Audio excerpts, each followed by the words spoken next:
Welcome, everybody, to another fascinating episode of Wellness Warriors. I'm Dr. V, and today I've got Lillian or Lilly McDermott with us. Hi, Lilly. Hey, how are you? Great. I'm so glad you can join us.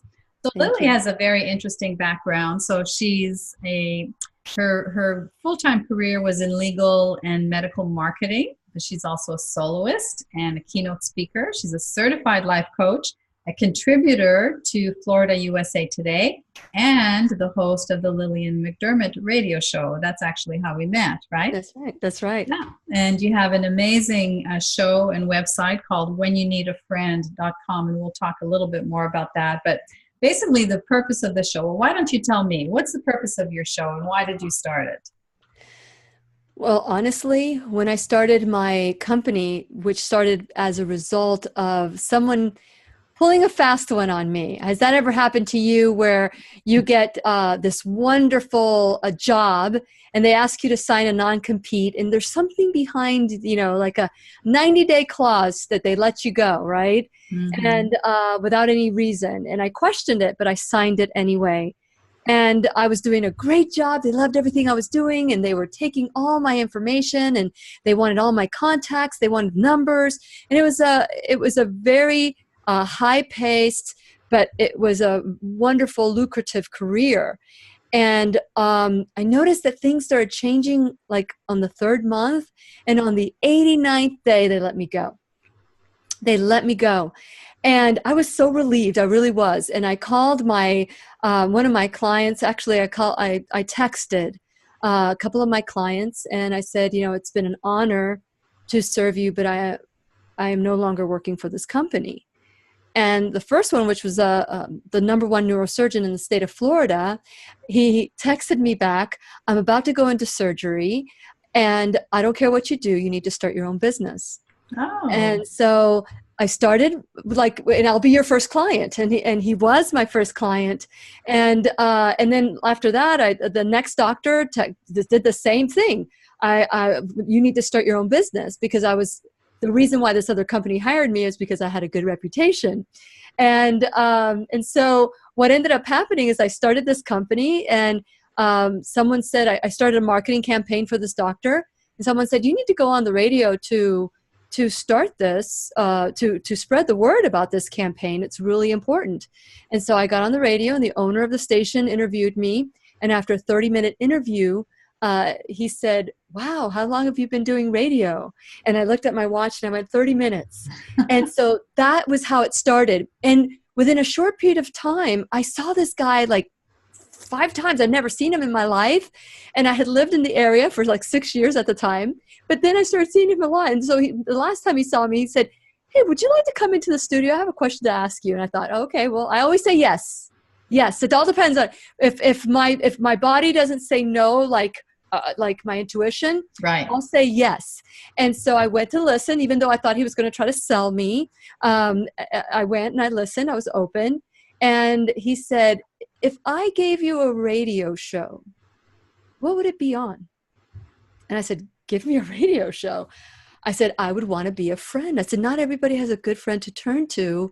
So I would want to be able to have roundtable discussions about the latest and greatest of what's happening in our life. And we would listen to each other because in our family, I grew up with a family of right fighters. So if I didn't share the same opinion, I was wrong. And I was then told why I was wrong. And, so it was a win-lose. And so love my family, great, wonderful group of people, but the style is what I learned was just not what I wanted to be. And so then I told him, I said, I pitched him the idea, and then he said, okay, do it. I had no clue, and I said, okay. I said yes.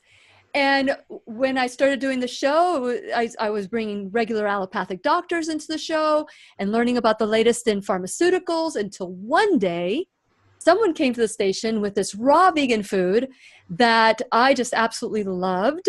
And I said, wow, this is really, really good. People should know that there's food like this. And so I had him on the show and he challenged me to go raw vegan for 1 month. And I said, yes. Again, I always say yes is the most important thing. And so when I said yes, I didn't know how I was going to do it. But then it turned out that 4 days after, I started feeling really, really good. Now, Dr. V, I did not, I will say this, feel bad. I just didn't know I could feel better. And I thought, if food can make me feel this good, what else is out there? And it completely changed my life. That's when I started bringing holistic, alternative ways to heal. And I started learning and growing. And then from that learning and growing, I decided if I expect people to learn and grow, I need to do the same. And I went and I did some personal growth courses in Fort Myers. And that turned into, I want to become a life coach. And because I thought it would help the show and it would help me open up even more. And that's how this whole thing started. And it just, the person who started the show is not the person who is having this conversation with you today. That's awesome. And how many years ago was that? That was 2011. Wow. So 8 years. Yes, Yeah. 2011 on my birthday, coincidentally enough. Wow. On my birthday, May 14th, 2000, and I was going to give you my age, on 2011. And I didn't know how I was going to do it, but it felt right. And boy, I didn't know that there was so much out there I didn't know. Right. And so that's what I focused the show on. I have wonderful doctors like you and Dr. Joel Furman and Dr. Perlmutter. And I know you know all these people as well as the regular person who was able to figure out how to heal their body with either nutrition, spirit, mind, and body, all those things. And so I just developed this curious thirst for a new truth. And that's what I based my show on. That's awesome. And you're a great hostess, by the way, when you did our radio show. Yeah, you're very conversational. You're a great guest. Oh, well, thank you. Thank you. All right. So you want to talk about the 8 keys to living a responsible life. Yes. Let's talk for a moment. Why did you pick that topic? That was probably one of my best. And by the way, I've changed the title because nobody wants to take responsibility. Responsibility is blame, shame, fault, duty, right? Mm-hmm. I'll take responsibility. Fine, I'll do it. And it has a negative connotation. One of my best gifts that I got during my growth process is learning that 100% responsibility has nothing to do with blame, shame, fault, or duty. It has everything to do with taking ownership of our life. So I've changed the title of the 8 keys to living the life of your dreams, because who doesn't want to live the life of their dreams, right? Right. But being responsible, no, it's your fault. Sounds boring. Yeah, it's your fault. And so, as I've had, because I call my show a classroom. It really is a classroom. I'm learning from you. I'm learning from everybody that's in front of me. Because I say, go through life with childlike wonder. When you're a child, you learn everything. You don't know anything and you learn everything. And I kind of wonder if a child is born learning everything, but just doesn't know it yet. And little by little, it's like revealed like the peeling of an onion. But what happens to us is that when we get this diploma, and someone says, you've graduated, you know it, you got this, we stop growing. And so the 8 keys have come from all these wonderful teachers that have come in front of me on the show that I've had the privilege and the honor to interview. And so I started applying them to my life. Dr. Lorraine Day, Dr. James Forsyth, Dr. Furman, Dr. Neil Barnard, and on and on and on. And I started thinking, okay, well, if this is helping me, then perhaps maybe there is some benefit to me sharing it with other people. So I don't know if that kind of like answered your question, because I could probably go off in a tangent and make it all the way back in a whole hour. Okay, so let's start with key principle number 1. Okay. Key principle number one is nutrition. So I went raw vegan, or I embraced raw vegan for about 3 years. I must admit, the first 2 weeks that I did this probably were the toughest nutritionally for my husband, because I grew up in a Spanish-Italian household, and he was used to the chicken and the fish and all of that. And to him, he was having a salad for breakfast, lunch, and dinner. And it was, he released 10 pounds that he did not need to release. But then after 3 years, it didn't support me anymore. And that's when I met Dr. Joel Fuhrman, who taught me about a nutritarian lifestyle. Mm-hmm. And so that my body was able to adapt to a little bit more. And we're talking about greens, beans, mushrooms, onions, berries, and seeds. And nutritarian lifestyle allows 5% animal products. So it's not a vegan. Some people would call it a flexitarian, but we focus on nutrient-rich food. Yes. And so, I mean, have you ever met Dr. Fuhrman, and are you familiar with the nutritarian? Yeah, I've read his book. I love that term, nutritarian. I've used it, when I host retreats. And I love his Andy score, which shows you how exactly. And what's the word? The nutrient, it's the density. Yes. Yes. So yes. Yes, and so I learned that it's, but it's not just diet enough. It's like some people focus on the body. Most people focus on the body. Right. But it's not just the body alone. There's other things that could happen that have happened with past traumas and, history, lack of forgiveness. So those are the things that I've incorporated in these 8 keys. I don't know if you want me to. What's number 2? Number 2 is exercise. Okay, so from all the exercise gurus that I've had on the show, I've learned that we really don't have to. People think I live at the gym, and I don't. Honestly, I don't. And what I learned is that there's 168 hours in the week. And what I've learned on the show, and maybe you can share with me if you have a different variation to this, but they're saying that 4 hours a week is all we need. 168 hours, I can do 4 hours, and it's movement, and you can break it into whatever it's palpable for you. But for me, I love going to the gym, and if I go 3 times a week, great. If I go 1 time, that's fine too. But during the rest of the week, I'll do things like walk on the beach or do things that keep me active, whether it's jump on my rebounder. There's so many different ways. I mean, we watch so much television. So 4 hours compared to the many hours we sit sedentary, we can get a rebounder, watch television, and make that our goal. If we're going to watch that soap opera or that television show or whatever, I'm just going to jump just like a little bit at a time. Right, while you're doing it. That's great. Yeah. All right, number 3. Number 3 is nature. I don't know about you, Dr. V, but I love nature. We moved to Florida, so we could be in the sunshine all year long. So yeah.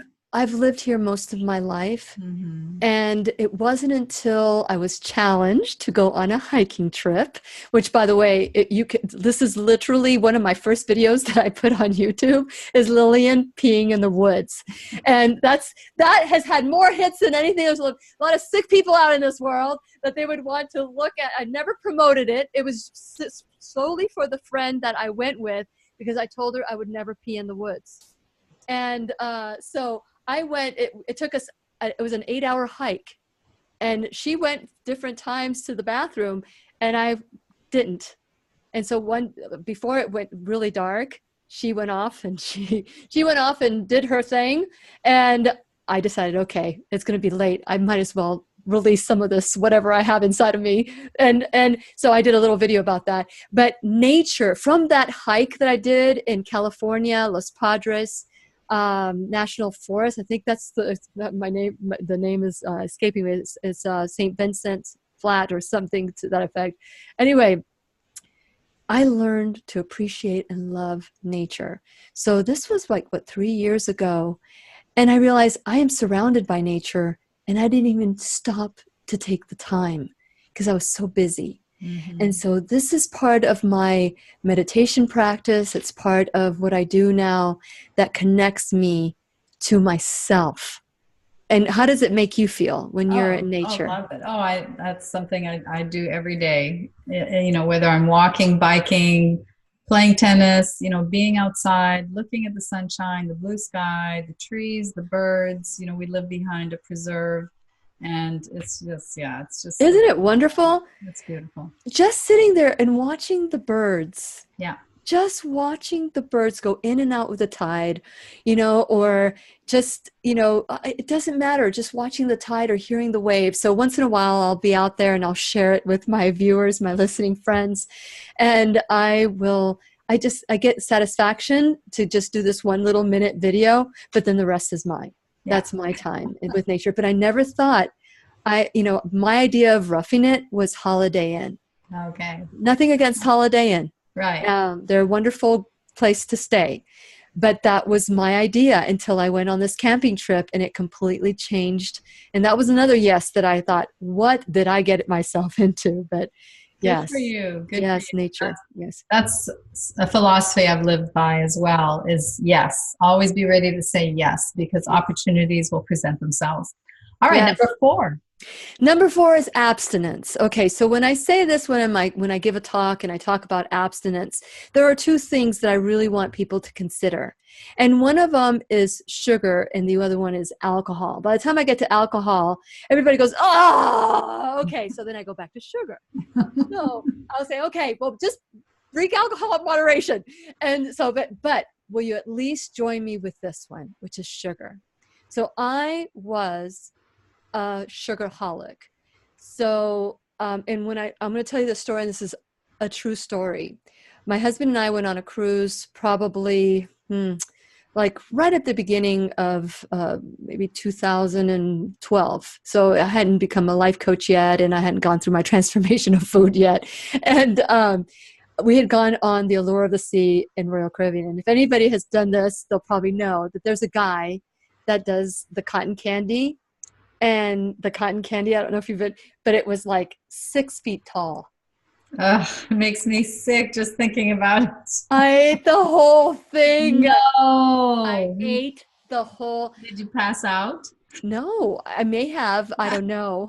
I wasn't a coma, but I was just. But the problem is that we don't realize I was making a conscious decision to eat that sugar, right? Mm-hmm. But there's so much sugar that's in our diet through processed foods, through other means. But there's this wonderful gift that we were given by our creator that's called fruits, like module dates and all these other wonderful things that we can mix together instead of putting these processed sugars or anything like that. Well, that is, I just wanted to give you an idea of how much sugar I could consume in a day and it not even affect me. But yet I had all these other conditions, all these other symptoms that my body was saying, yeah, your body's inflamed. Mm-hmm. And I was like, no, I'm healthy. I feel good. Whatever. I didn't know I could feel better. So we consume over, I think it's like 100. It's like, I'm forgetting the statistics, but we consume a lot of sugar. It's like 6 cups a week. Right. And that creates inflammation in the body. And so what I would like for people to consider is to the sugar that they consume is natural fruits. And people think that if they have, maple syrup or agave, that somehow that doesn't count, or honey, but that is sugar too. And it's processed in a way. And so I just encourage people that if they're going to have it, can have a combination of module dates that makes a nice little base, like you can make cakes with module dates, cookies, and that they're no bake. You don't even have to bake them. You put a module date, cut it in half, take the seed out, put a raw pecan on there, and eat it. It tastes just like pecan pie without the butter, without the crust, without all the other things that are in there. Right. No, I love it. And okay. I'm sorry, I didn't have the statistics for it. I should have had. I looked down, I'm like, no, I don't have the statistics. All right. So number 4 was abstinence. Number 5? Restorative sleep. Very good. So restorative sleep, and I'm sure you've talked about this on your show many times, but this I learned from Dr. Lorraine Day, that what happens to your body when you sleep is that's when your body starts behaving and cleaning. It's like the scrubbing bubbles. Remember that commercial, scrubbing bubbles? We work hard so you don't have to. And that's when the healing enzymes, but you have to be asleep between the hours of 10 and 2. And those are the bewitching hours. That's when you're in catabolic state, and that's when your body starts releasing all the toxins so that you can start getting ready for the next day. And what happens is if we burn the candle at both ends, then that process will not happen. Would you like to add anything to that? Because I'm sure that you can probably talk more about this than I can. Yeah, I think, I hear a lot of women or people in general that wake up around 3 o'clock in the morning. Guess what? That's your liver waking you up, or your blood sugar, doing some funky things, because your body, like you mentioned, goes into that catabolic state to break down and detoxify. Yeah. And if there's an overload to the liver, bang, it wakes you up. So if you're waking up around that time, that's a clue you really need to do a good detox. Yes. And what do you suggest? Well, there's so many forms of detoxification. I mean, we can start with basic coffee enemas. We can start with liver flushes, do a whole liver cleanse, which can take, anywhere from 30 to 90 days. So there's, so many different ways to cleanse. Yeah. Yeah. And it's amazing. I used to be like, I got to get it done. I got to stay up late. And it's interesting that, how your body ages when you do that. And when I learned this new truth from Dr. Lorraine Day, I said, well, let me be curious about it. Let me find out a little bit more. And boy, did I learn a lot. And Dr. Joel Fuhrman talks about catabolic state, and you shouldn't eat 4 hours before you go to bed, and you should do intermittent fasting. So there's so many different ways to, that your body is counting on you to help with the process. Yes. All right, number 6. Number 6, connection. They did a study many, many years ago, and I think that they've continued to do these studies with centenarians. And they discovered that one of the things that they had in common, it wasn't that they all ate perfect, or that they were all vegan, or that they didn't smoke or didn't drink. They all did that. They all had vices.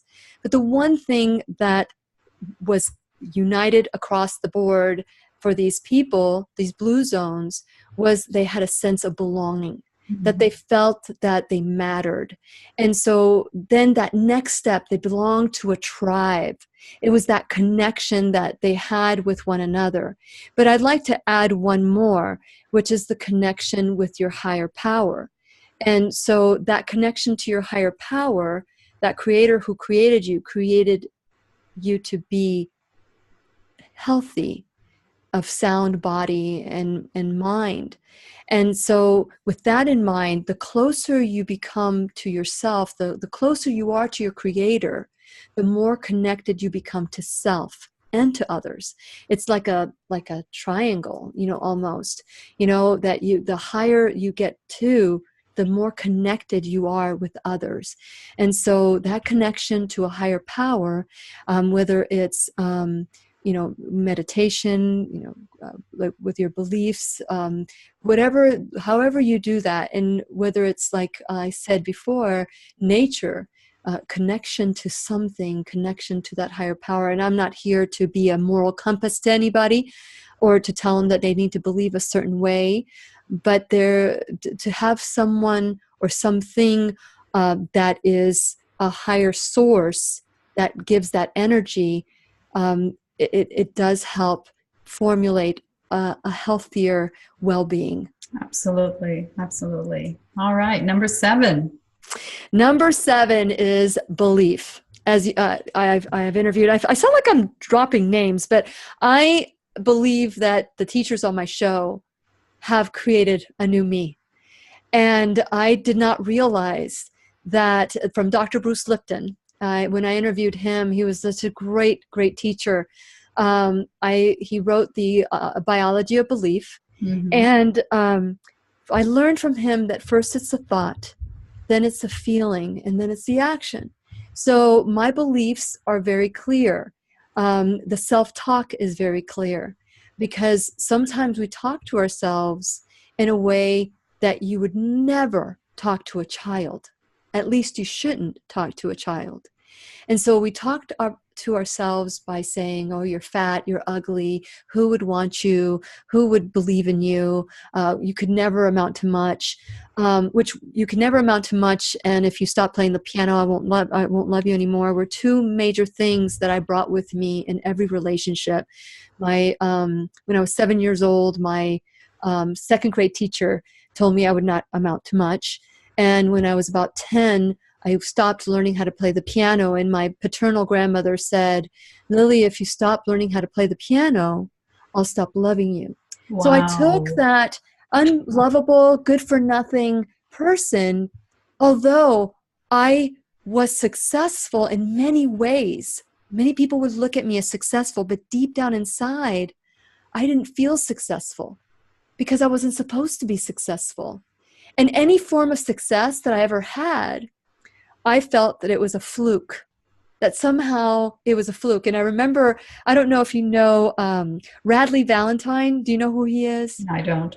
He is like, he was, or I don't know if he still is, Doreen Virtue's. I interviewed a lot of the people from Hay House, and he does a lot of the tarot cards, and he does all the, and you know, I when I was a kid, I was told to stay away from that stuff. And although I don't tell people to embrace it, I'm just curious, and I had him on my show, and it was wonderful and fun to see how we are given these wonderful gifts that sometimes we don't tap into. And so I was sharing this, that I felt like a fluke most of my life. And Radley Valentine said, fluke, what a magical word. And I thought, the way I thought of fluke was shameful. Mm-hmm. Like, how dare I even resemble anything successful? And that's why it's so important when I talk about 100% responsibility and what that looks like, that we take that ownership. It doesn't matter who said what. Forgiveness is so important, that awareness of where that root cause came from. It wasn't until I went back to work on myself that I didn't discover that I was still taking that 7-year-old with me everywhere I went. Yes. And it was, you know, Dr. Bruce Lipton who made me aware. And I knew that there was like this pinhole in my spirit, like a little pinhole in my soul. And on the exterior, I looked successful, but on the interior, some of the things I was experiencing when I was by myself, quiet, that I didn't want to look at, I was able to say, okay, I don't want to be a fraud, but what do I want? And so that's when I started doing some personal growth. I had always loved to read books on personal growth, but they were here. But I left this little section right here, kind of like, you know, open. But it wasn't an open to learn new things. It was an opening as a gaping hole. Yes. That couldn't be patched. Mm-hmm. So I talk about the importance of belief, the belief that it is so important to forgive, because forgiveness has nothing to do with allowing, or forgiveness has nothing to do with condoning. Forgiveness is a gift for yourself. It's a gift that you say, and when you go to whenyouneedafriend.com, there's a 100% responsibility page there. And it's where you can take something that's happened to you and you can convert it into something that happens for you, so that you can learn, you can grow, you can become a better person.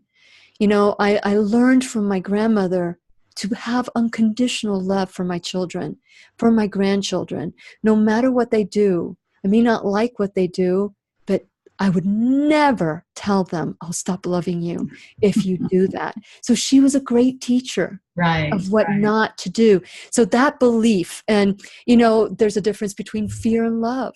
You know, I many things before I said yes to the show, many of the things that I did were out of fear. But then when you change that around and you do it for love, there's a difference, because even if you fail, but you loved, at least you loved. And you can mend and you can patch and you can do all these things. And then the last one was the victim responsibility. I went through life as a victim, but when I took that 100% responsibility and I changed that belief of what responsibility looked like, it was no longer blame, shame, fault, or duty. It became ownership, like the 4 questions. Do we have time for the 4 questions of responsibility? Probably not. Oh, okay. Sorry. Okay. I don't even know how much time we have left. We usually keep them around 30 to 30 minutes. 40 Okay. minutes. Okay. So there's 4 little questions that you ask yourself, that you turn yourself from victim to responsible. So I want to encourage people to go to my 100% responsibility page at whenyouneedafriend.com and start answering those questions without blame, shame, fault, or duty. That's great. That's great. And everything you talked about is really what I can relate to with essential number 4, is to heal the emotional wounds and creating that healing mindset and not being a victim of the cancer, taking responsibility and knowing that it's a gift, and it is a gift. Will make you a better and healthier person on the end of the journey. Yes. All right. So number 7? Number 8. Number 8 is contribution, giving back. So when you answer the 4 questions of responsibility, or when I coach somebody as a life coach, you're not just a body. You're not just a lover in a relationship, or a mother in a relationship, or a career person. You're more than just the money you make and have in your bank. You're more than mind, body, spirit, or nutrition. You're more than all of that. You take all the stuff that you've learned and acquired in your life, and then you say, how can I use this for the greater good, which is the highest form of taking ownership and the highest form of taking responsibility for your life. And so when you're giving back and you take this, let's say something happened to you as a child that you don't want to recall, but now you've answered the 4 questions of responsibility, and now you're going to take this and you're going to help children that have gone through the exact same thing. Let me tell you, that's a different level of healing. To be able to be remembered for what you were able to give back into the world. It's not just taking, it's about giving as well. And so contribution and living on contribution, many people who are depressed, I have a gift when people become a subscriber at whenyouneedafriend.com, they get my 90-day challenge to self-love ebook, because I did a show on depression and anxiety and self-love. And that week I kept getting people saying, I'm depressed and anxious. So many people that presented themselves that day. And I mentioned it to the doctor that was on my show. And I said, here we are doing a show on loving yourself, and everybody that's come in front of me has got depression and anxiety. And he said to me, he goes, the reason they are depressed and anxious is they lost themselves. And so you find yourself in so many different ways. You give from a place of abundance. And so that's where belonging to a tribe, I started a heal tribe so that people could feel that they belong and they can give back to, what they're learning about, whether it's nutrition or healthy eating and living and all that. So contribution is so important.